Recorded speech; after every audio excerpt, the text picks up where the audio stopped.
गांव के किनारे एक छोटे से घर की दीवार पर एक पुरानी घड़ी टंगी है जो कई दिनों से बंद पड़ी है। गोलू 16 साल का लड़का मोबाइल हाथ में लिए बिस्तर पर लेटा गेम खेल रहा है। माँ बार बार गोलू को आवाज दे रही है, गोलू बेटा पढ़ाई कर ले, समय निकला जा रहा है। गोलू हंसकर माँ को जवाब देता है, आप चिंता मत करो माँ, अभी मेरे पास बहुत समय है। गोलू के दादाजी स्टूल पर चढ़कर खराब घड़ी को ठीक कर देते हैं। घड़ी चलने लगती है। दादाजी गोलू से कहते हैं, घड़ी बंद हो तो समय नहीं रुकता बेटा, बस हम पीछे रह जाते हैं। गोलू स्कूल पहुंचता है। देरी से आने की वजह से गार्ड उसे अंदर जाने से मना कर देता है। गार्ड कहता है, समय पर आते तो अंदर होते। गोलू कहता है, एक दिन से क्या फर्क पड़ता है। गोलू अपने घर लौट जाता है।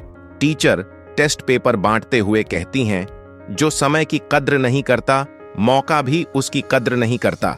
हवा की वजह से टीचर के हाथ से टेस्ट पेपर छूटकर खिड़की से बाहर की ओर निकल जाता है।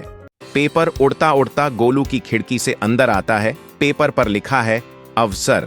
गोलू बिना सोचे समझे, बिना पेपर को पढ़े पेपर को उठाकर पास रखे कूड़ेदान में फेंक देता है।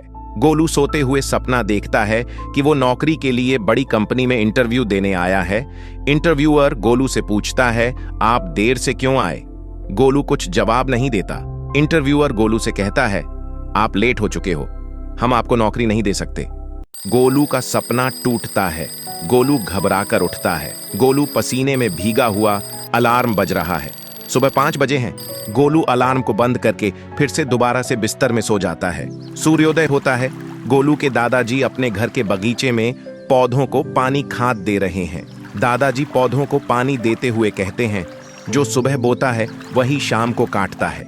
दादाजी गोलू से कहते हैं, समय भी रेत की तरह है, समय का सदुपयोग ना करो तो हाथ से फिसल जाता है।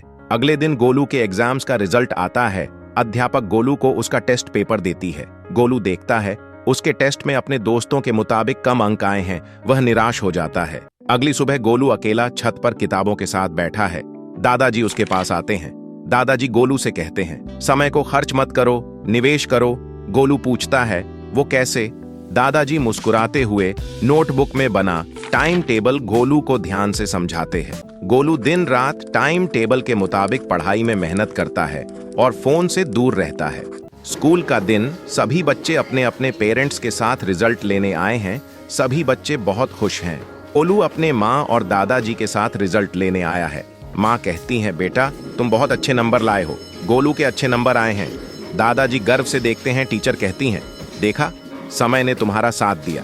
अब वही पुरानी घड़ी सही समय के साथ चमक रही है। गोलू घड़ी को देखकर मुस्कुराता है। गोलू कहता है, समय कभी रुकता नहीं, या तो वह आपको आगे ले जाता है या पीछे छोड़ देता है।